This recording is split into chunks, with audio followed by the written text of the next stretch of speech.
Assalamualaikum warahmatullahi wabarakatuh. Alhamdulillahi rabbil alamin. Wassalatu wassalamu ala ashrafil anbiya'i wal mursalin Sayyidina wa maulana Muhammadin wa ala alihi wa ashabihi ajma'in, amma ba'd. Yang saya hormati Ketua DKM, ini katanya sudah jadi masjid ini, Masjid Al-Musaddiq, katanya masjid kaum, ya masjid itu udah. Nggak ada ketuanya ya? Nggak ada. Mana? Oh, lah biasanya di situ. Nah, berarti ini sebenarnya ini ibu saya itu deh. Ya, yang tambah ganteng kayak ini ya. Alhamdulillah ketua kita ada, juga para pengurus yang lainnya, juga para sesepuh Masjid Kaum Al-Musaddiq. Memang masjid itu ada dua, ada masjid kaum, ada masjid jami. Kalau masjid jami biasanya untuk kumpulan orang banyak. Kalau masjid kaum itu sebenarnya kalau di Indonesia modelnya kayak model-model musola itu. Semua yang hadir di sini, para sesepuh, para pengurus semuanya. Oh iya Pak, terima kasih Pak. Pak Haji Nasir ada? Nggak ada ya? Nah, Pak Haji Andi ada? Oh. Alhamdulillah. Ini sudah berapa kali kajian? Sudah mulai dari awal bulan ini? Oh, 3 kali.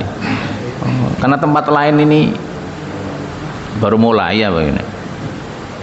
Alhamdulillah kita sudah berada pada akhir bulan Syawal, apa sudah selesai ini. Alhamdulillah kita sudah melaksanakan puasa Ramadan. Walaupun kemarin itu Indonesia ini lucu, Indonesia Syawalnya 5 harian. Karena ada yang Kamis, Jumat, Sabtu, Minggu, Senin. Nah, ini luar biasa Indonesia. 1 Syawal 5 hari. Nah, 1 Syawal 5 hari. Indonesia luar biasa ini. 1 negara tapi 5 hari 1 Syawalnya. Ya itu nggak jadi masalah, biarlah. Kita bersyukur kepada Allah Subhanahu wa taala, pagi ini Allah memberikan berbagai macam nikmat kepada kita. Kita dalam kondisi bangun tidur, alhamdulillah kondisi kita sehat, hati kita tenang. Dan hari ini yakin ada yang untuk kita makan pada hari ini, ada yang untuk kita minum hari ini, ada tempat berteduh hari ini. Andaikan itu kita pikirkan, kita tadabburi, kita syukuri, maka sebenarnya kita sudah memiliki dunia dan seisinya. Dan ini kata Rasulullah Sallallahu Alaihi Wasallam, andaikan kita sikap kita penuh syukur, maka saat ini kita sudah merasa dan kita sudah punya dunia dan seisinya. Sehat badan, ada yang untuk dimakan hari ini, ada untuk berteduh, hati kita juga tenang. Apa yang kita pikirkan lagi? Kan hidup kan masih lama. Ya, kalau mending kalau masih lama. Kalau ntar sore, cuma manusia itu qalilan ma tashkurun, sangat sedikit yang bersyukur. Seakan-akan hidupnya adalah manusia yang paling menderita padahal dia masih sehat. Hidupnya adalah manusia yang menderita padahal duitnya juga masih ada walaupun nggak banyak. Bahkan kita dikasih oleh Allah nikmat berupa iman, nikmat berupa Islam. Adakah nikmat yang lebih besar daripada itu? Nggak ada. Maka yang ada kita harus banyak bersyukur kepada Allah Subhanahu wa taala. Salawat dan salam semoga selalu terkirim kepada Rasulullah Sallallahu Alaihi Wasallam. Semoga kita semuanya termasuk orang yang mencintai Rasulullah. Kalau kita cinta kepada Rasulullah, biasanya kita cinta kepada sunnahnya. Kalau kita cinta kepada sunnahnya, maka kita akan kumpul bersama Rasulullah sallallahu alaihi wasallam. Yuksarul mar'u ma'a man ahabbah. Orang itu akan dikumpulkan nanti pada hari kiamat bersama orang yang dicintai. Jadi andaikan kita modal untuk menghadapi hari kiamat, kita hanya cinta kepada Allah dan Rasulnya, ini sudah cukup. Sudah cukup. Karena ada orang Badui datang kepada Rasulullah ketika Rasulullah menceritakan hari kiamat, nanya orang Badui, mata sa'a, kapan itu hari kiamat? Kata Rasulullah, apa yang lo siapkan? Ya Rasulullah, saya enggak punya persiapan apa-apa, cuma saya cinta kepada Allah dan Rasul. Apa kata Rasulullah? Anta ma'aman ahbabta. Engkau bersama orang yang engkau cintai. Yuksarul mar'u ma'aman ahabbah. Jadi kalau kita cinta kepada Rasulullah, kita kumpul bersama Rasulullah sallallahu alaihi wasallam. Kenapa modal cinta kok bisa menyelesaikan masalah di akhirat? Karena biasanya orang yang cinta akan mengikuti orang yang dicintai. Kita lanjutkan kajian kita tafsir. Mudah-mudahan kita ini dalam kajian tafsir bisa mengamalkan ayat alladzina atainahumul kitaba yatlunahu haqqa tilawati. Orang-orang yang dikasih kitab itu yatlunahu haqqa tilawati, membacanya dengan haqqut tilawah, dengan hak-hak yang harus kita baca terhadap ayat Al-Quran. Dalam hal ini Imam Ghazali dalam kitab Ihya Ulumuddin ketika berbicara tentang ayat alladzina atainahumul kitaba yatlunahu haqqa tilawati, ini berkaitan dengan tafsir kita, bahwasanya itu harus bergabung tiga, ada al-lisan, al-aqlu, wal qalbu. Jadi ketika kita berbicara tentang yatlunahu haqqa tilawati, cara membaca Al-Quran dengan sebenar-benarnya, kata Imam Ghazali harus bergabung tiga perkara, yaitu lisan, akal, dan hati. Kata Imam Ghazali, fahadul lisan tasihul hurufi bitartil. Bagian lisan adalah membenarkan cara membacanya dengan tartil, cara membacanya dengan tajwid. Wahadul aqlu tafsirul ma'ani. Bagian akal otak itu adalah menafsirkan makna-makna yang ada dalam Al-Quran. Wahadul qalbi, dan bagian hati adalah al-itti'adu wa ta'athuru bil inzijari wal ti'mari, mengambil nasihat, memberikan dampak sehingga dia itu takut terhadap larangan Allah dan dia patuh kepada perintah Allah. Itu namanya ayat alladzina atainahumul kitaba yatlunahu haqqa tilawati.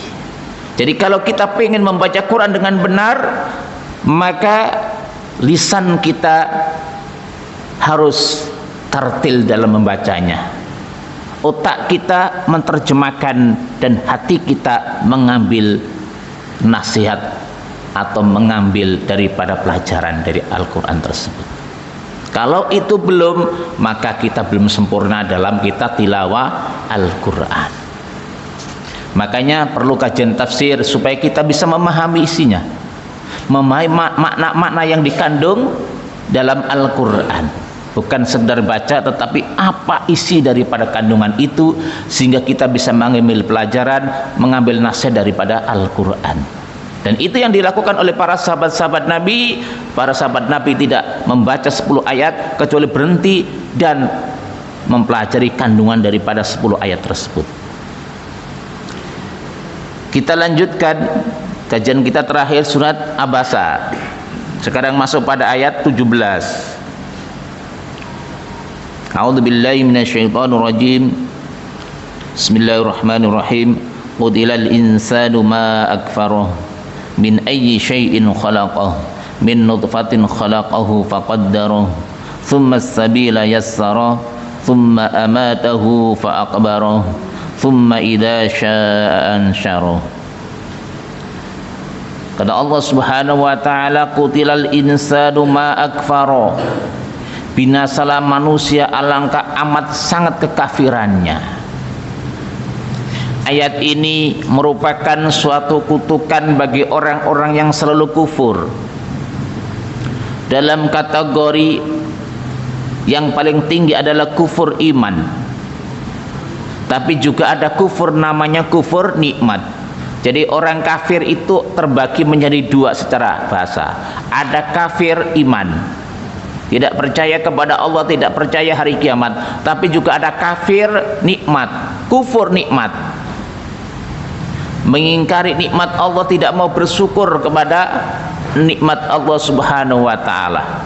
Kalau kafir iman membuat dia kekal dalam neraka selamanya. Kalau kufur nikmat ada kemungkinan dia masuk surga. Termasuk orang munafik itu juga terbagi menjadi dua. Munafik orangnya, perbuatannya namanya nifak. Nah, nifak itu ada dua, ada nifak i'tiqadi, ada nifak amali. Nifak i'tiqadi, dia itu mulutnya beriman tapi hatinya kafir. Nifak amali, kebiasaan saya, kalau janji ingkar. Insya Allah Pak saya datang, ternyata kagak. Ini saya. Wah, di sini mah nggak ada. Ini kalau janji ingkar, kalau ngomong dusta. Wow, tahu nggak? Saya ini istrinya 4. Ini suka saya ini ngomong gitu. Itu bohong saya itu. Kalau ngomong suka dusta. Saya. Bukan Pak Haji Woto, bukan. Ini saya ini. Ini Pak Kamali. Nah, itu seperti itu. Kalau dikasih amanah khianat. Nah, ini dikasih ngurut rakyat malah nyekik rakyat. Ini nifak amali. Kalau nifak i'tiqadi ini dibawa ke neraka jahanam. Kalau nifak amali model-model ya kayak saya gini ya, untuk masuk surga kemungkinan bisa, cuma ada di neraka dulu, tapi mudah-mudahan diampuni lah, nggak usah lah masuk neraka. Ini potongan-potongan kita ini. Nah, nifak amali, munafik. Nah, kan ada ciri-ciri munafik kan? Itu. Nah, ini adalah kategori nifak munafik amali. Kalau suka janji kan biasanya kita insya Allah kan, tapi nggak datang. Alasannya apa? Sudah insya Allah tat. Jadi insya Allah dipakai untuk alat berbohong. Ini kita, saya bukan siapa-siapa. Nah, ini. Jadi diantara pembagiannya seperti itu. Ini pernah saya sampai pernah dibekot gara-gara menerangkan begini. Masa nggak mensyukuri nikmat Allah namanya kafir? Ya kafir, cuma kafir kufur nikmat. Gimana sih, nggak paham? Kayak syirik, kan ada syirik akbar, mensekutukan Allah. Tapi ada syirik kecil, apa riya, pengen dipuji, itu kan syirik namanya. Kalau syirik akbar, nas di dalam neraka selamanya. Kalau syirik kecil, ini ada kemungkinan besar bisa masuk surga, tapi digodok dulu kan begitu. Ini supaya kita bisa memahami bahasa. Gara-gara begini saya pernah dibekot itu. Masa katanya? Loh iya. Kufur itu ada kufur iman, ada kufur nikmat. Nifak, kemunafikan ada dua, ada nifak i'tiqadi, ada nifak amali. Syirik juga itu ada syirik akbar, ada syirik asghar. Jangan semua dianggap syirik. Datang ke kiai minta supaya lancar rezeki, dikasih jimat. Ya kan kadang-kadang begitu. Tapi dia mengaku yang ngasih rezeki itu Allah, bukan jimat ini, maka dia itu syirik. Tapi syirik asghar, syirik kecil. Karena masih mengakui bahwa yang memberi nikmat itu Allah, yang memberi rezeki itu Allah, bukan jimat tersebut. Syirik, tapi syirik kecil. Nah, ini beda kalau mengakui bahwa yang melancarkan rezeki, yang bisa mengabulkan seluruh hajat adalah jimat ini, maka masuk kategori syirik akbar. Kan beda kasusnya. Jadi kita jangan pukul rata. Nah, kita kembali kepada masalah ini. Kutilal insanu ma akfaroh. Binasalah, celakalah manusia, alangkah amat sangat kekafirannya. Apa sih? Min ayyi syai'in khalaqah. Dari Dari apakah Allah menciptakannya? Ini merupakan teguran bagi manusia. Kenapa sih mereka kufur kepada Allah? Kenapa sih mereka tidak percaya kepada hari kiamat? Kenapa sih mereka nggak mau beriman kepada Allah, nggak mau beribadah kepada Allah? Coba dipikir, min ayyi syai'in khalaqah. Dari mana Allah menciptakan dia itu? Kok bisa sombong begitu? Menolak kebenaran, memusuhi orang dalam kebenaran.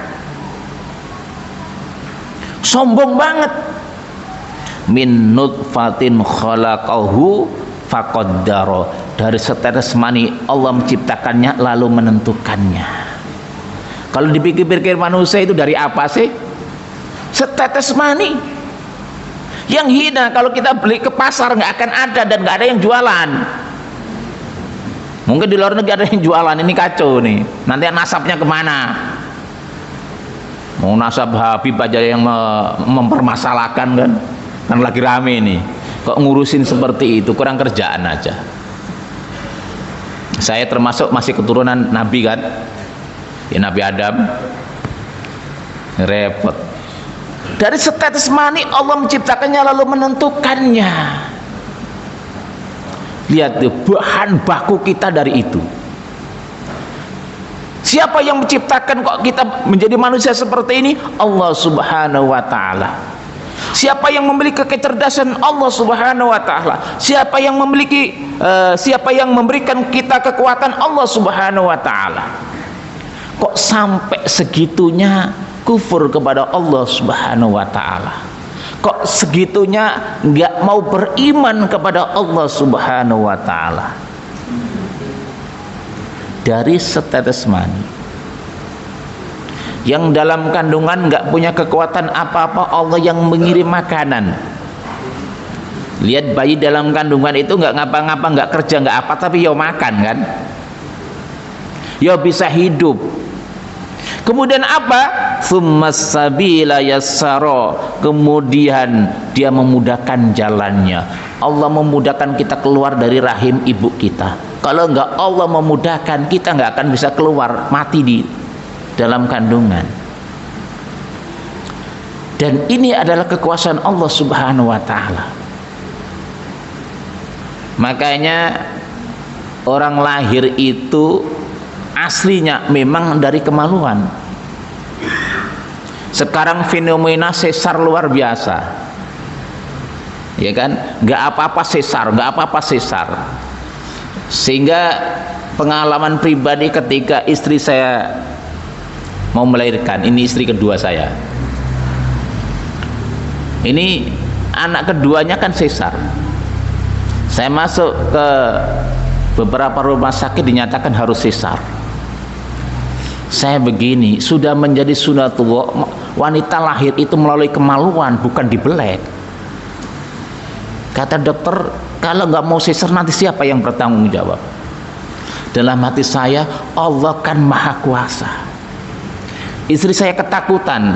Saya katakan kepada istri saya, tenang, Allah maha kuasa, akan saya patahkan argumentasi dokter bahwa kekuasaan Allah di atas segala-galanya. Jangan takut. Dokter manusia dan semuanya nyuruh sesar.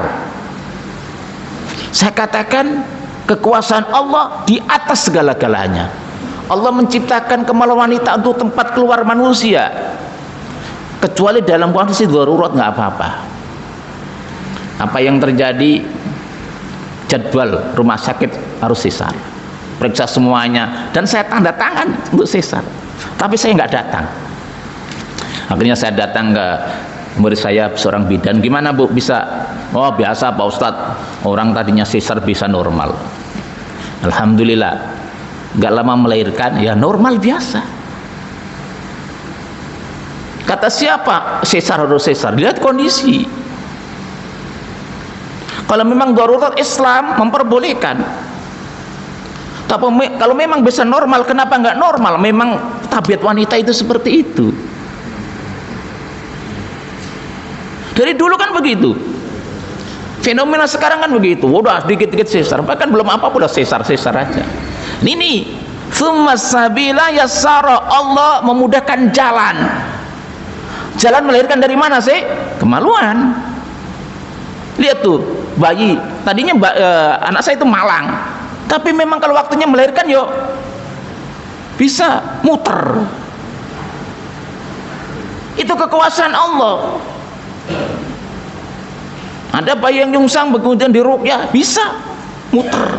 Itu kekuasaan Allah. Tsummas sabila yassara. Bukan berarti nggak boleh sesar, bukan. Itu dalam kondisi darurat nggak apa-apa. Islam memperbolehkan. Tetapi aslinya wanita melahirkan dari kemaluannya, dari jalan. Tsummas sabila yassara. Ini ayatnya ini. Kemudian Allah memudahkan jalan. Jalan melahirkan dari mana? Ya dari kemaluan wanita tuh. Kan begitu. Dari zaman Nabi kan begitu. Kecuali dalam kondisi darurat, diperkirakan kalau sampai normal ini bisa mencelakakan ibunya, lain lagi ceritanya. Boleh. Kalau memang bisa normal, melahirkan cara yang normal, supaya tidak bertentangan dengan sunnatullah. Tsummas sabila yassara. Nih, Allah memberikan kemudahan jalan. Lalu kita lahir dari mana ini? Dari perut ibu kita. Melalui apa? Kemaluannya. Dan Allah yang memberikan jalan. Ini kekuasaan Allah Subhanahu wa ta'ala. Kalau begitu, kenapa kita nggak bersyukur kepada Allah Subhanahu wa ta'ala? Allah memudahkan jalan kita untuk lahir ke muka bumi ini, dan kita mengemban sebagai khalifah fil ardi. Kita mengemban sebagai hamba Allah, kita mengemban sebagai ad-da'i ilallah. Kenapa kita nggak bersyukur itu? Bukankah Allah memberikan kemudahan kepada kita? Bukan kemudahan dalam melahirkan ibu kita, tetapi juga Allah menyiapkan rezeki kita. Dan buktinya semua di sini makan toh. Mau Ustaz saya pas-pasan doang, ya nggak apa-apa, tapi kan makan toh Pak Jandi. Iya, selama ini mau saya nggak kerja nggak apa, ya makan tiap hari sampai gendut begini. Sehingga sebagian guru-guru kita ngomong, kerja itu ibadah, rezeki itu jatah. Kan banyak orang kerja tapi rezeki nggak sama kan, banyaknya. Udah, kerja itu bentuk daripada ibadah. Rezeki udahlah jatah dari Allah, terima apa adanya. Syukuri yang ada. Bukan berarti kita nggak boleh kaya. Oh, saya juga pengen kaya, sama. Semua manusia itu nggak usah diomongin dah. Allah memberikan jalan yang mudah kita lahir ke dunia, dan di dunia kita disiapkan oleh Allah menjadi khalifah, mengatur bumi. Kalau dalam bahasa Jawanya kuno kita disuruh untuk memayu hayuning bawono, menjadi rahmat bagi semesta alam, bukan merusak. Dan kita juga mengemban sebagai ad-da'i ilallah, sebagai da'i untuk mengajak manusia kepada Allah Subhanahu wa ta'ala. Ya, termasuk gini, ini termasuk ad-da'i ilallah. Ngajak orang ke masjid itu ad-da'i ilallah. Mak, kita ke masjid, itu dakwah namanya. Mak, kita ikut pengajian, itu dakwah namanya. Siapapun bisa berdakwah. Ya ngajak kan. Adapun nanti pendalamannya lain lagi ceritanya. Kita ini sebagai hamba Allah, sebagai dai, dan kita juga sebagai hamba Allah dalam rangka untuk mengabdi kepada Allah Subhanahu wa ta'ala di muka bumi ini. Dan kesempatan untuk mengabdi kepada Allah hanya di muka bumi ini. Setelah ini kita ada pertanggungjawaban terhadap apa yang kita lakukan di muka bumi ini.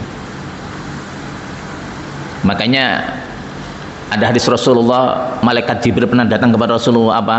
Atani Jibril faqala ya Muhammad isma syi'ta fa innaka mayitun. Wahai Muhammad, hiduplah semaumu, tapi ingat engkau bakal mati. Wa ahbib man syi'ta fa innaka mufarriqu. Cintailah orang yang engkau cintai, suatu saat engkau akan berpisah. Wa'mal ma syi'ta fa innaka majzun bi. Beramallah sesukamu, engkau akan dibalas sesuai dengan amalmu. Allah memudahkan kita untuk lahir ini supaya kita menjadi hamba Allah, menjadi khalifah Allah. Dalam rangka khalifah Allah bukan pengganti Allah, bukan wakil Allah, tetapi dalam rangka untuk memakmurkan bumi Allah. Sebagai ad-da'i ilallah, mengajak umat untuk kembali kepada Allah, mengajak umat untuk sujud kepada Allah. Ini tugas kita. Jadi minimal tugas kita itu ada 3. Pertama sebagai khalifah, yang kedua sebagai hamba Allah, dan yang ketiga sebagai ad-da'i ilallah. Ini di muka bumi ini. Jangan bicara di kubur. Kubur bukan tempat ibadah, tapi untuk pembalasan. Makanya setelah itu ayat apa? Tsumma amatahu fa'akbaro. Kemudian dia mematikannya dan memasukkannya ke dalam kubur. Ada masa hidup ini. Hidup ini enggak selamanya kok. Ada waktunya kita meninggalkan dunia ini. Ada waktunya kita hidup di dunia, tapi suatu saat akan kita tinggalkan. Sadar atau tidak, kita bakal meninggalkan dunia ini. Permasalahannya kan bukan sekedar meninggalkan toh. Kan kehidupan akan berlanjut. Emang hidup cuma di dunia saja? Bukan. Di alam barzah ada kehidupan. Nanti ada yang namanya hari kebangkitan, dikumpulkan manusia, itu kehidupan juga. Jadi hakikatnya kita sebenarnya hidup terus, cuma beda alam. Kita ini hidup terus, cuma beda pos. Kita ini ada di pos dunia, tempat mencari bekal. Maka salah satu hadis kata Rasulullah, wa khudhiz zada kamilan fa innas safara ba'idun. Ambillah bekal yang sempurna sebanyak-banyaknya, fa innas safara ba'idun. Sesungguhnya perjalanan masih begitu jauh. Masih lama kita perjalanan. Jadi kita nanti akan terus berjalan, terus hidup. Setelah kita meninggalkan dunia, Allah mengambil nyawa kita, kita hidup di mana? Di alam barzah. Berapa tahun? Wallahu alam, tergantung kiamatnya kapan. Setelah kiamat, apakah terus kita mati? Terus enggak, dihidupkan oleh Allah lagi, dibangkitkan, dikumpulkan di mahsyar. Kita juga enggak tahu berapa lama kita di mahsyar. Setelah itu kita akan dipanggil untuk apa? Menerima kitab. Berapa lama kita itu nanti? Setelah itu ditimbang, berapa lama antriannya? Wallahu a'lam. Setelah itu kita lewat sirat. Nah ini lama. Berapa puluh tahun kita nggak tahu. Tergantung.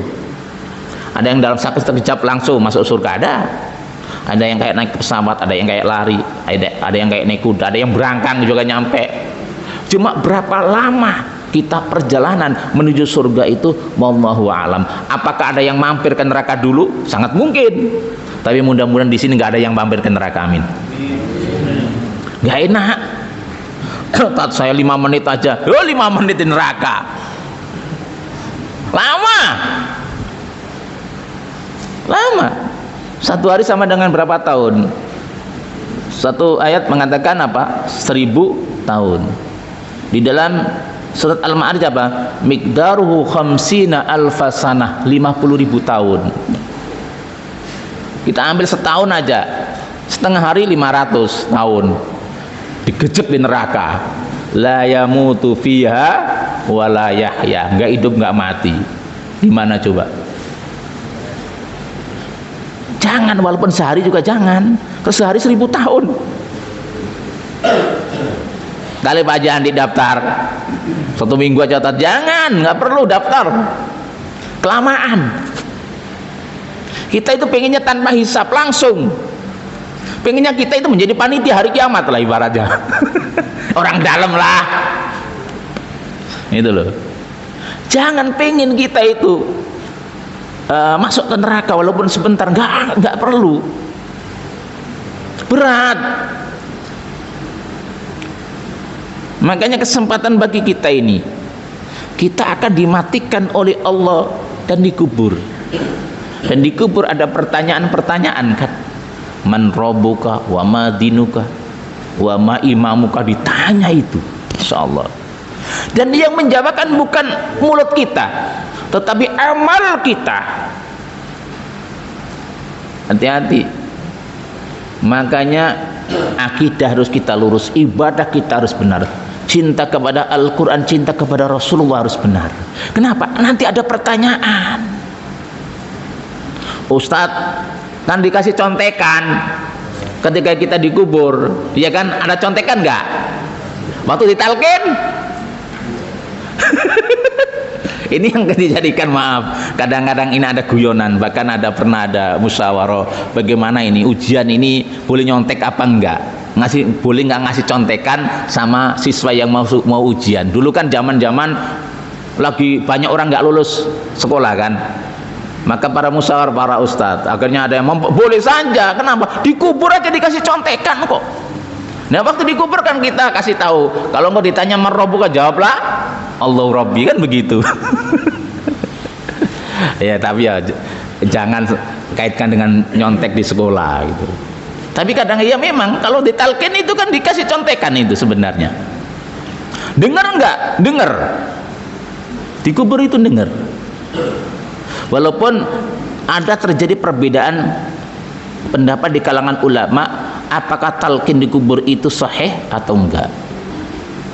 Kalau mufakat, yang namanya talqin itu ketika mau meninggal dunia, lakinu mautakum bila ilaha illallah. Talqinlah orang yang mau meninggal dunia, mau meninggal dunia dengan kalimat la ilaha illallah.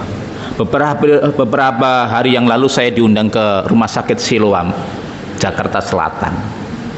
Itu ada orang yang sudah gagal jantung, sudah di ruang ICU beberapa lama. Mau manggil saya itu dari Lebaran waktu itu. Lebaran ini kemarin itu. Kemudian manggil saya kumpulkan, saya tanya dulu sudah koordinator sama dokter enggak, sudah koordinasi sama dokter enggak, sudah. Jadi kita juga sudah izin sama dokternya, boleh apa enggak. Tujuannya adalah saya kumpulkan juga anak-anaknya sehingga tidak ada timbul fitnah. Tujuannya apa? Ya tujuannya adalah kalau memang ada harapan masih panjang umur, segera Allah angkat penyakitnya. Kalau enggak ada harapan, mudah-mudahan dimudahkan untuk menghadap kepada Allah. Nah ya, tapi nanti setelah saya ruqyah, saya doakan, kalau terus meninggal jangan nuntut saya, ya enggak ada tuntutan. Dan memang saya sering diundang orang-orang seperti itu. Akhirnya sekitar mau zuhur itu saya ruqyah, saya doain, mudah-mudahan Allah memberikan kemudahan dalam kesehatan atau dalam menghadapi kematian.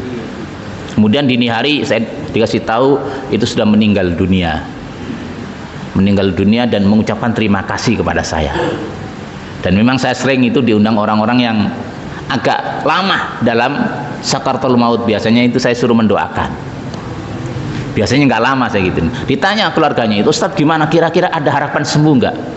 5% atau 2% kemungkinan. Tapi tolong ini anaknya harus mentalkin ini mulai sekarang, saya gitu. Dengan apa? La ilaha illallah. Oh begitu Ustaz? Iya, talkin gantian, karena anaknya nggak pakai hijab semua. Talkin, jangan sampai enggak. Ini tinggal nunggu waktu saja, walaupun saya nggak tahu kapan gitu. Akhirnya ya alhamdulillah nurut, terus meninggal dunia. Ini pelajaran bagi kita juga.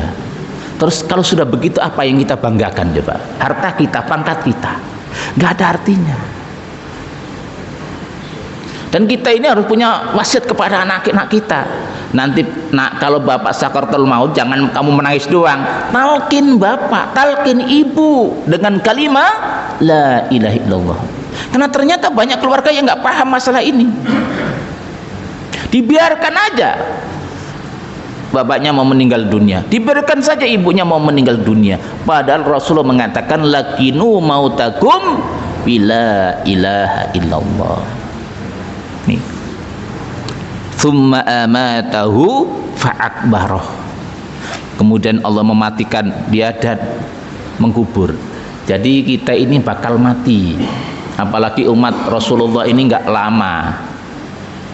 Umur paling tua siapa di sini ya? Ada umurnya sudah 70 ada? Nggak ada ya? Masih 31-an ya? Iya. Pak Jiwato masih berapa? 26 atau berapa itu? Ya Allah. Kita ini nggak lama. Umur kita paling 60-70 kata Rasulullah kan begitu. A'maru ummati baina sittin ila sam'in wa aqallu man yajuzu dzalik. Umur umatku ini rata-rata paling panjang 60 sampai 70. Kalau memang ada yang lebih kata Rasulullah wa aqallu man yajuzu dzalik. Sedikit yang lebih daripada itu. Kita siap-siap aja. Udah kita bisa ngukur kan? Kira-kira kapan mati kan sudah bisa ngukur walaupun nggak pasti. Oh, umur saya sudah 60. Kalau ngikuti Rasulullah 63, 3 tahun lagi. Itu kalau nyampe. Ya kan? Oh, umur saya sudah 59. Kalau Allah ngasih umur 60 berarti setahun lagi. Oh, umur saya sudah 65. Terlalu lama ini. Kalau ngasih umur 70 tahun, 5 tahun lagi Pak Jandi. Kalau nyampe. Tipis dah. Ini kan berbicara umur karena memang begitu. Udah patok itu kata Rasulullah, ini bukan kata saya. Kalau umurnya sudah 69 tahun, udah alamat. Apalagi yang sudah 70 tahun, harapan udah susah. Kesehatan sudah turun. Maka belum lama saya diundang untuk mengobati orang yang stroke selama 10 tahun, umurnya 83 tahun. Saya katakan kira-kira dia bertanya kira-kira bisa sembuh Ustaz? Bisa, cuma tetap nggak kayak anak-anak muda gitu. Maka paling biasa segera aja. Terapi 3 kali ya ada perubahan segar, bisa diajak komunikasi. Cuma ya tetap nggak bisa seperti anak-anak muda. Umur 83 tahun, jangankan kena stroke, jangankan sakit, nggak sakit aja sudah loyo kok. Ya toh? Nggak bisa. Paling tidak ya ngopenin lah, hanya meringankan itu. Saudara-saudaraku semuanya, kita kembali kepada ini. Ini kita akan dimatikan oleh Allah. Dimatikan oleh Allah. Kalau kita merenung dan kita melihat kuburan, ya Allah, pasti kita akan masuk ke sana. Lalu amal apa yang kita siapkan menghadapi itu? Coba amal apa yang kita siapkan? Andalan amal apa? Sholat kita kek, sodako kita, baca Quran kita, apa yang kita siapkan itu? Harus disiapkan sekarang. Kalau entar sore belum tentu loh kita sampai. Termasuk saya pribadi, kadang saya merenung sendiri, ya Allah, ini belum apa-apa hidup saya ini. Nah kalau entar sore, entar malam meninggal, apa yang kita siapkan? Kita mulai sekarang harus menyiapkan, entah zikir kita yang kita istiqomahkan, entah sodako kita, entah surat malam kita, entah baca Quran kita, entah istighfar kita. Ini harus kita mulai kita siapkan. Jangan sampai tidak ada persiapan. Karena datangnya malakul maut itu tidak pernah ngomong-ngomong sama kita dulu, nggak permisi mau apa enggak, nggak ada. Mulai sekarang, kalau memang bisanya banyak istighfar, istighfarlah sebanyak-banyaknya. Kalau memang bisanya baca Quran sebanyak-banyaknya. Ustadz, saya cuma mampu baca kulhu doang. Gak apa-apa, baca itu berulang-ulang kali sebagai persiapan kita menghadapi yang namanya kematian. Saya cuma bisa sodako Ustadz, sholat sunnah gak begitu banyak. Gak apa-apa, sodako sebanyak-banyaknya. Ini bagian Haji Woto, sebanyak-banyaknya sodako. Mau ngapain lagi? Gitu loh. Ustadz, saya ini gak punya harta, gak punya apa-apa. Gak apa-apa. Kita persiapkan dengan apa? Membersihkan hati kita kebencian kepada sesama. Ini termasuk bekal juga, dan ini ada sanatnya. Jadi sebenarnya kalau kita untuk cari bekal, kita ngaca diri, kira-kira kita cocok dengan sahabat Nabi siapa. Sebab sahabat Nabi itu ada yang sodakonya keren. Siapa? Utsman bin Affan, Abdurrahman bin Auf, itu boleh dibilang nggak ada tandingannya, kaya raya. Tapi Utsman bin Affan di samping kaya raya, dermawan, juga sholat witirnya 30 juz. Kira-kira bisa nggak nyontoh kita ini? Ya kan? Ada sahabat Nabi yang apa? Yang cuma kulhu doang, kan ada itu riwayat, ada sanadnya itu. Kalau jadi imam kulhu melulu dibaca. Bahwa setiap jadi imam pasti baca surat Al-Ikhlas. Ternyata kata Rasulullah ketika ditanya, saya cinta kepada kulhu karena di dalamnya ada ketauhidan. Apa kata Rasulullah? Hubbuka iyyahu yudkhilukal jannah. Cintamu kepada surat Al-Ikhlas memasukkan engkau ke dalam surga.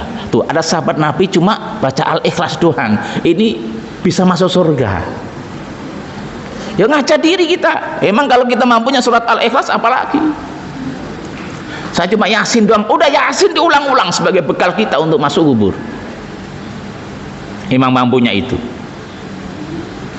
Siapkan semaksimal mungkin, karena kita akan menghadapi alam yang berbeda dengan alam dunia.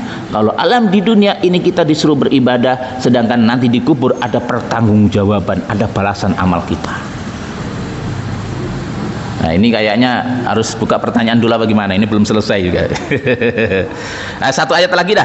Tsumma idza sya'an syara, kemudian bila dia menghendaki, dia membangkitkannya kembali.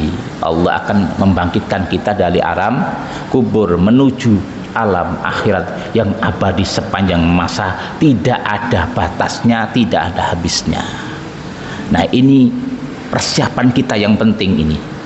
Ini makanya ngaji itu begini, supaya apa? Oh, ternyata hidup kita adalah sebentar.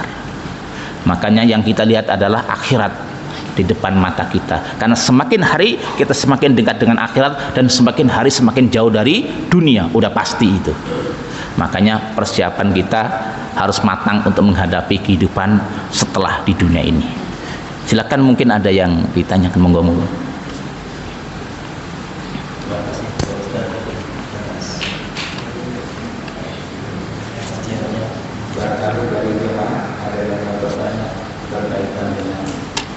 Persiapan kita untuk alam barzah, baru sampai ke alam barzah dan dibangkitkan nanti. Ya, silakan Pak. Silakan Pak.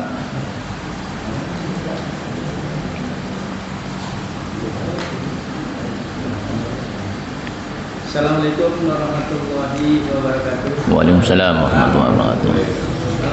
Pak Ustaz, saya mau nanya yang masalah tadi kitab yang kita baca, satu dengan tafsir, kedua dengan otak kita paham atau tidak, yang ketiga hati kita setelah paham kita bisa mengamalkan. Tapi keterangan itu untuk kita yang sudah tua ini kelihatannya agak susah. Satu, karena kita nggak bisa berbahasa Arab. Jadi sekalipun kita membaca Al-Quran, kita setiap bulan belajar tafsir, tapi untuk mendapatkan ilmu itu kita susah, tapi tetap bisa belajar. Kemudian setelah itu otak kita memang karena nggak bisa bahasa Arab, jadi kita membaca bahasa Indonesia, tapi sedikit ada paham gitu. Setelah itu pengamalan kita ya waktu kita bisa mengamalkan. Kemudian untuk pegangan kita supaya kita nggak terlalu sakit benar untuk pegangan, yaitu istiqomah kita dalam ibadah. Kemudian yang ketiga yang untuk pembesaran hati kita, ada bacaan yang sebelum itu yaitu Al-Mulk, yaitu ayat 30 ayat yang akan menyelamatkan kita dari pertanyaan-pertanyaan malaikat di dalam kubur. Itu aja yang menjadi pertanyaan kita. Assalamualaikum warahmatullahi wabarakatuh. Waalaikumsalam warahmatullahi wabarakatuh. Memang idealnya haqqah tilawah, tilawah yang sesungguhnya itu seperti itu, kata Imam Al-Ghazali. Tetapi walaupun kita nggak tahu artinya apakah dapat pahala. Ada sebuah hadis sahih kata Rasulullah sallallahu alaihi wasallam, man qara'a harfan min kitabillah falahu hasanatun wal hasanatu bi asyri amsalihha. Lam aqul alif lamun harfun walakin alifun harfun walamun harfun wa mimun harfun. Kata Rasulullah sallallahu alaihi wasallam, barang siapa yang membaca satu huruf dari kitab Allah yakni Al-Qur'an, dia mendapatkan satu kebaikan. Satu kebaikan dilipatkan menjadi 10 kebaikan. Aku tidak mengatakan alif lam mim itu satu huruf, tetapi alif itu satu huruf, lam satu huruf, dan mim itu satu huruf. Kalau kita baru baca alif lam mim sudah berapa kebaikan? 30 kebaikan. Sedangkan kebaikan itu pahalanya mana? Surga. Makanya Sayyidatuna Aisyah ditanya tentang perbandingan antara orang yang masuk surga, yang rajin baca Quran dan tidak, itu bagaimana? Kata Aisyah radhiyallahu anha, tidak ada yang bisa menandingi orang yang masuk surga dengan banyak membaca Al-Quran, karena tingkatan surga itu sama dengan jumlah ayat dalam Al-Quran. Itu, jadi semakin kita banyak membaca, maka semakin luar biasa tingkatan kita di surga, walaupun nggak tahu artinya. Tetapi idealnya memang harus 3 itu. Lisan kita memang harus fasih, otak kita menerjemahkan, hati kita mengambil nasihat. Itulah kenapa ciri orang yang beriman itu ketika dibaca ayat Allah, zadadhum imanan, bertambah keimanan. Itu. Tapi membaca pun dapat pahala. Jangankan membaca yang bisa, yang terbata-bata. Orang yang mahir baca Quran bersama malaikat kira mimbaroro. Orang yang terbata-bata kata Rasulullah bersama siapa? Dapat berapa pahala? Falahu ajroni, dapat 2 pahala. Pahala membaca dan pahala capek dia membaca Al-Quran. Terbata-bata susah banget kan lisannya. Ar-Rahmanir-Rahim, Ar-Rahmanir-Rahim. Alhamdulillahirabbil alamin, alhamdulillahirabbil alamin. Kan ada yang begitu. Ya orang Jawa ngapak. Saya dipanggil Nur Ngalam kok. Nur Ngalam, Ustaz Nur Ngalam katanya. Loh, ada, saya pernah ngisi di mana? Purwakarta ada masjid namanya Ngadurrahim. Ngadurrahim. Maksudnya Masjid Abdurrahim kali gitu. Ngadurrahim, emang gitu. Makanya di Ponorogo apa gelarnya? Nama aslinya Ngabdul Kamid kan? Abdul Hamid, cuma tulisan Ngabdul Kamid. Lidah Jawa. Tetapi dalam baca Quran nggak boleh pakai gitu. Cuma kan ini kan ada proses belajar. Kadang susah banget kan? Susah banget. Kalau orang Padang Ar-Rahmanir Rahim, ro bisa, tetapi disuruh baca Ar-Rahmanir Rahim lagi. Emang begitu. Bahkan ada yang Bismillahirrahmanirrahim, Bismillah. Ini kasut. Jadi tetap kalau dia masih belajar, tetap dia dapat pahala. Jadi kita nggak usah putus asa ketika kita belum tahu artinya, tetap dapat pahala. Ya seperti itu.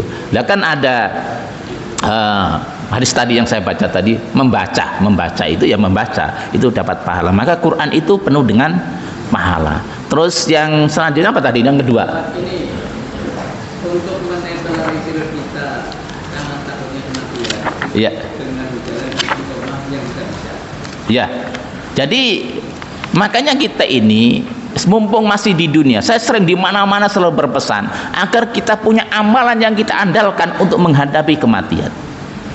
Amalan itu sesuai dengan kemampuan kita, sesuai dengan porsi kita. Emang kita bisanya cuma sholat sunnah, perbanyak sholat sunnah. Kita toreko kita masuk surga dengan sholat sunnah luar biasa. Ayo kita amalkan. Misal duhur berapa rakaat sholat sunnah? 8 rakaat. Sebelum 4, sesudah 4, qobliyah 4 kan?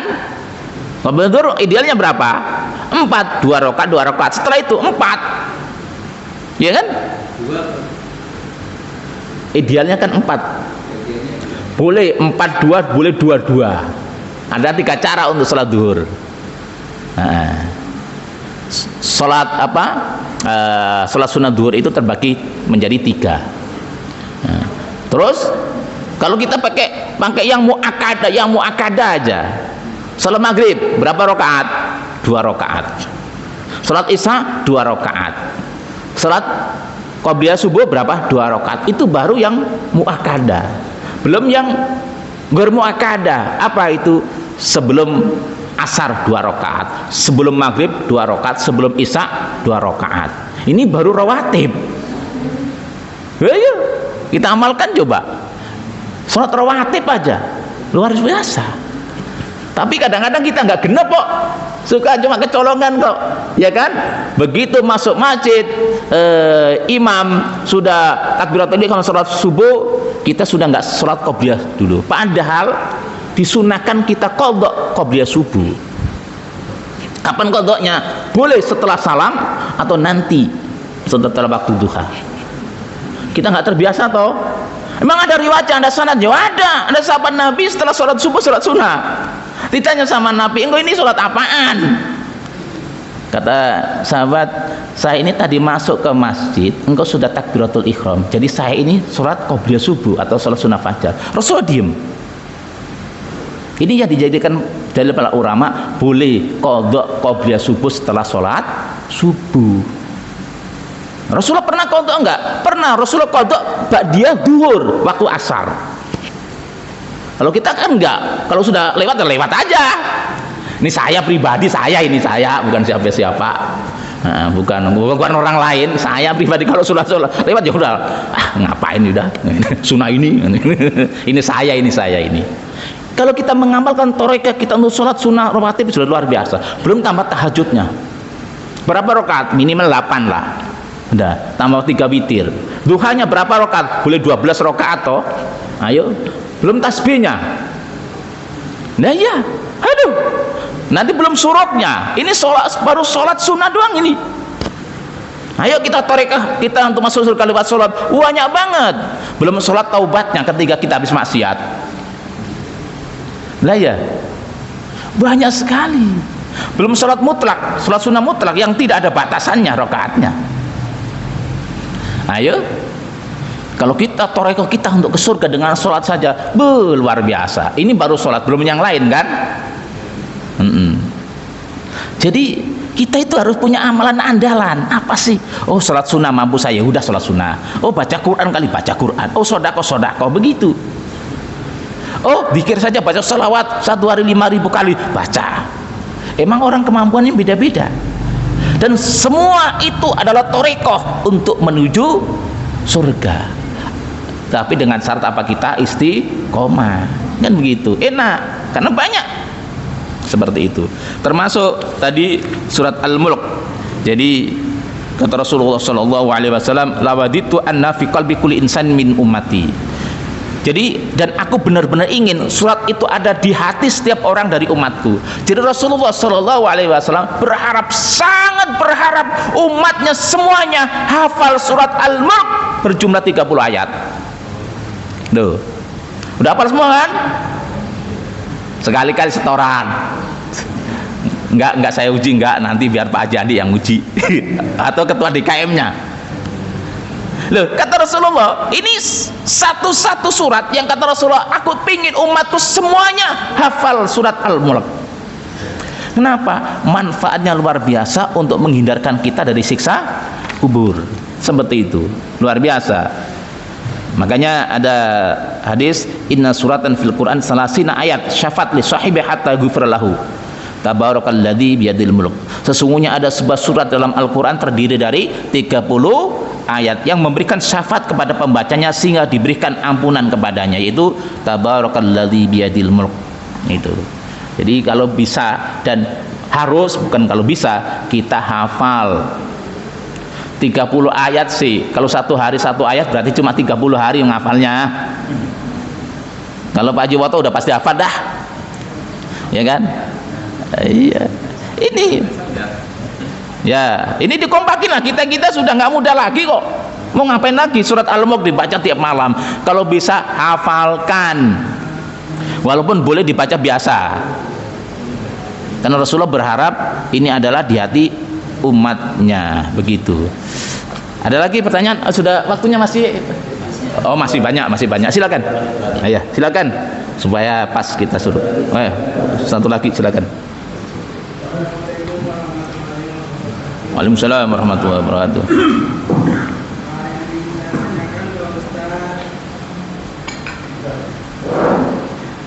Yang ingin saya tanyakan, biasanya pada saat para ustaz ceramah membacakan ayat-ayat suci Al-Quran, para jamaah itu mengucapkan Allah.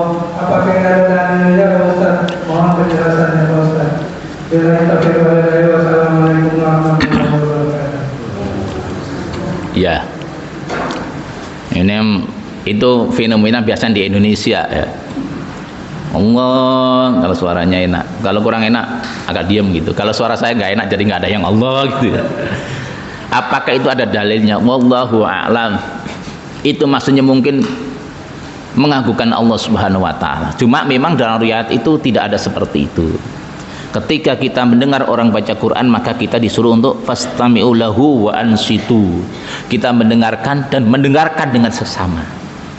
Supaya apa? Kita mendapatkan rahmat dari Allah Subhanahu wa taala dan kita termasuk zadadhum imanan, bertambah keimanan kita. Maka kita suruh mendengarkan. Supaya apa? Oh, apa sih ayat yang dibaca? Maka sebenarnya supaya kita paham isinya ya, maka dikaji itu. Perlunya kajian tafsir kan begitu. Kita memahami isinya sehingga ketika ada orang membaca ayat Quran, oh itu tuh maksudnya. Dan Quran itu gampang dipahami. Apa sih enggak? Gampang dipahami. Jangankan kita orang yang beriman, kita kan minder duluan. Pak Ustadz saya sudah tua, Pak Ustadz nggak ngerti apa-apa. Orang kafir aja paham Quran kok. Lah iya toh. Ini sedikit agak keras saya. Orang kafir itu paham Quran. Sahabat Umar ketika masih kafir, Rasulullah membaca Quran itu ngerti isinya.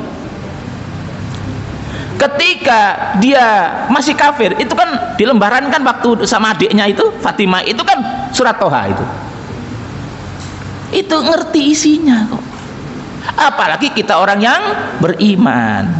Pak Ustadz, kita bukan orang Arab. Quran itu bukan untuk orang Arab, termasuk untuk orang Jawa, Sunda dan Betawi dan Madura, juga orang Indonesia. Jadi Quran itu gampang dimengerti asal kita ada kemauan. Nggak mungkin Quran itu susah. Walaqad yassarnal Qur'ana lidzikri fahal mim mudzakir. Benar-benar kami mudahkan Al-Quran. Walaqad yassarna itu kami memudahkan Al-Quran. Mudah dibaca, mudah dipahami. Dan memahaminya sesuai dengan porsinya. Tentunya orang alim ulama dengan pemahaman orang awam itu berbeda. Luar biasa. Jadi gampang banget Quran itu dipahami. Jangankan kita, orang kafir saja paham kok isinya kok. Tuh, makanya kita jangan berhenti sampai oh saya nggak bisa bahasa Arab. Oh bisa, banyak Allah menolongnya dengan ada terjemahannya kan, ada guru-guru kita yang membimbing. Asal ada kemauan kita bisa. Supaya apa? Ketika ada yang membaca kita mengagungkan Allah. Nah itulah yang di Indonesia itu ketika ada orang baca enak Allah. Nah itu. Tapi juga ya nggak ada dasarnya juga. Cuma walaupun begitu saya tidak mengatakan itu kemaksiatan ya. Itu mungkin suara hati itu mengagungkan Allah saja. Jadi mungkin masuk dalam ayat law anzalna hadzal qur'ana ala jabalin la ra'aitu khasyan mutasaddian min khasyatillah. Andaikan kami turunkan Al-Qur'an kepada gunung, maka khasyan mutasaddian min khasyatillah. Gunung itu takut bergetar, guncang karena takut kepada Allah. Gunung saja ketika Quran diturunkan itu goncang, takut bergetar. Masa kita yang punya hati, masa kita yang beriman kepada Allah, masa kita yang mampu bertakwa kepada Allah, nggak ada getaran sekali hati kita ketika dibacakan ayat-ayat Allah. Jangan-jangan kita kalah dengan gunung. Jangan-jangan kekerasan hati kita mengalahkan kerasnya batu gunung ini. Ini harus kita pahami. Makanya Quran itu gampang dipahami. Nah, sampai andai kan diturunkan. Nih lihat, gunung itu punya akal enggak toh? Loh, andai kan Quran itu diturunkan ke gunung, gunung itu bergetar saking takutnya kepada Allah. Artinya apa? Begitu mudahnya memahami Al-Quran, gunung aja bisa paham kok. Masa kita enggak? Ini Quran yang ngomong loh, Pak Haji Toto, Pak Haji Woto. Bukan saya yang ngomong ini. Berarti Quran gampang dipelajari enggak? Gampang. Walaqad yassarnal Qur'ana lidzikri. Ya tuh, gampang. Kok kita belum bisa? Belum mau belajar kali. Kecerdasan sampai yakin di atas saya. Saya ini orangnya biasa-biasa aja ini. Nggak pernah di sekolah mendapatkan ranking 1 itu, nggak pernah. Nggak pernah, saya terus terang aja. Nggak pernah. Tapi ya bisa ini. Loh, sampai ada ulama yang menulis tafsir, yaitu Syekh Abdurrahman bin Muhammad Al-Qamasi. Berapa jilid? 840 jilid. Menjelaskan kandungan isi Al-Quran. 840 jilid, sekitar lebih dari 300.000 halaman. Dan tafsir Quran banyak banget. Itu kayak apa tafsirnya? Wong Ibnu Katsir yang segini aja belum selesai kok. Lah ini tadi tahun berapa ini? Begitulah Allah memudahkan orang memahami Al-Quran. Jangan kita bisa paham. Jangan, wong gunung aja paham kok, masa kita nggak paham? Orang kafir aja paham, masa kita nggak paham? Kan kebangetan juga. Oh bisa berarti Pak? Bisa, sangat bisa. Nggak mungkin nggak bisa. Dzalikal kitabu la raiba fihi hudal lil muttaqin. Kita mengaku sebagai hamba Allah yang bertakwa, maka kita pasti bisa mengambil petunjuk dari Al-Quran. Berarti bisa paham. Begitu. Cuma kadang-kadang kita nggak mau. Itu tadi kayak kata Pak Tanuri, kita kan bukan orang Arab kan itu. Oh nggak ngaruh. Emang Imam Bukhari orang mana? Orang Bukhara dari Uzbekistan. Ulama-ulama kita, Syekh Nawawi Al-Bantani, Syekh Mahfud At-Tirmidzi, itu orang mana? Orang Jawa toh? Luar biasa. Banyak ulama-ulama non Arab itu menjadi ulama besar. Banyak. Imam Muslim orang mana? Bukan orang Arab. Ya, seperti itu. Banyak sekali. Nah ini, jadi kita jangan minder gara-gara kita orang Jawa lalu nggak memahami Al-Quran. Justru Al-Quran itu untuk semua umat manusia. Dan sudah terbukti di Indonesia banyak ahli tafsir, termasuk yang mendapatkan rekor muri tahun 2016 yaitu Syekh Shahibul Faraj Asmat Khan. Itu tafsir bahasa Arab jumlahnya berapa? 115 jilid. Rekor muri tafsir terpanjang di Indonesia. Ini dikarang mulai umur 16 tahun dan orangnya sekarang masih hidup. Masih hidup. Umur 16 tahun sudah nulis tafsir Al-Quran dalam bahasa Arab. Orang Indonesia asli, masih keturunan Diponegoro dan Sunan Kudus. Nah, jadi nggak ngaruh Pak, itu ya, bisa begitu Pak. Jadi ya mudah-mudahan kita husnudzon, saudara kita yang Allah itu adalah mengagungkan Allah, hatinya bergetar sebagaimana bergetarnya gunung, nah, gitu. Tetapi walaupun dalilnya wallahu alam saya belum menemukan nih dalilnya. Ya begitu ya, mudah-mudahan ada manfaatnya ini. Silakan Pak MC kita.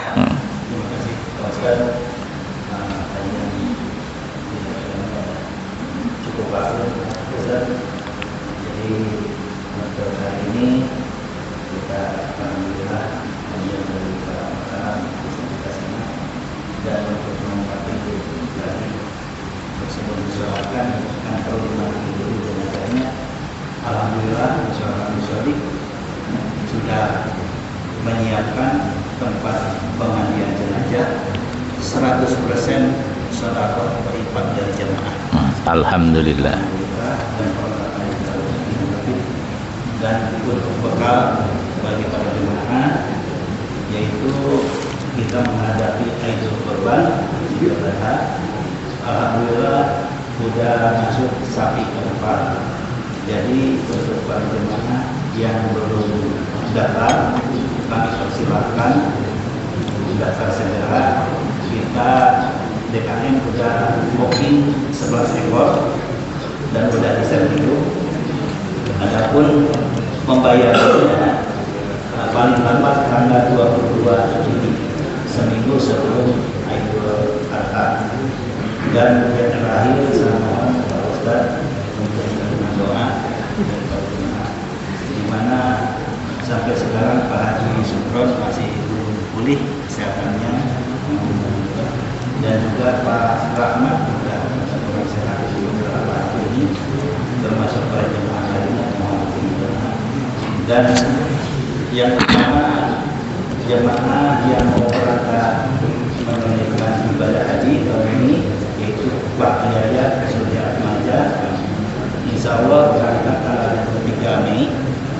dewasa. Dan menyusul Bapak Agus ini dengan nyonya. Insya Allah masuk dengan namanya dewasa. Dan sekalian tutup kajian kali ini. Sekian. Allahumma salli wa sallim ala sayyidina Muhammad wa ala alihi Muhammad walhamdulillahi rabbil alamin. حمدا يافي نعمه والكافي مزيده يا ربنا لك الحمد كما ينبغي لجلال وجهك الكريم وعظيم سلطانك ربنا اغفر لنا ذنوبنا ولوالدينا وارحمهم كما ربونا صغارا ربنا اغفر لنا ذنوبنا وكفر عنا سيئاتنا وتوفنا مع الابرار ربنا هب لنا من ازواجنا وذرياتنا قرة اعين واجعلنا للمتقين اماما اللهم انا نسالك حسن الخاتمه ونعوذ بك من سوء الخاتمه. Ya Rahman, Ya Rahim, Ya Ghaffar, ampunilah dosa-dosa kami, Ya Allah. Ampunilah dosa-dosa kedua orang tua kami, Ya Allah. Ampunilah dosa-dosa guru-guru kami, Ya Allah. Ampunilah dosa-dosa saudara kami seiman, Ya Allah. Bagi saudara kami yang sedang sakit, sembuhkanlah, Ya Allah. Sehatkanlah, Ya Allah. Bagi saudara kami yang mau melakukan haji, Ya Allah, mudahkanlah dalam perjalanannya. Berilah kesehatan yang prima, Ya Allah. Ya Allah, kabulkanlah doa kami semuanya, Ya Allah. Wafatkanlah kami dalam kondisi taat kepada Engkau, Ya Allah. Dalam kondisi ruku dan sujud kepada Engkau, dalam kondisi tilawah Al-Quran, Ya Allah. Hindarkanlah kami dari wafat yang su'ul khatimah. Jangan Engkau cabut nyawa kami ketika kami sedang maksiat, Ya Allah. Ya Allah, jadikanlah anak-anak cucu kami imam al-muttaqin, tokoh-tokoh dalam ketakwaan, tokoh-tokoh dalam keimanan, tokoh-tokoh dalam kebaikan. Ya Allah, Rabbana atina fid dunya hasanah wa fil akhirati hasanah wa qina adzabannar. Wassallallahu ala sayyidina Muhammadin wa ala alihi wasallam. Alhamdulillahi rabbil alamin.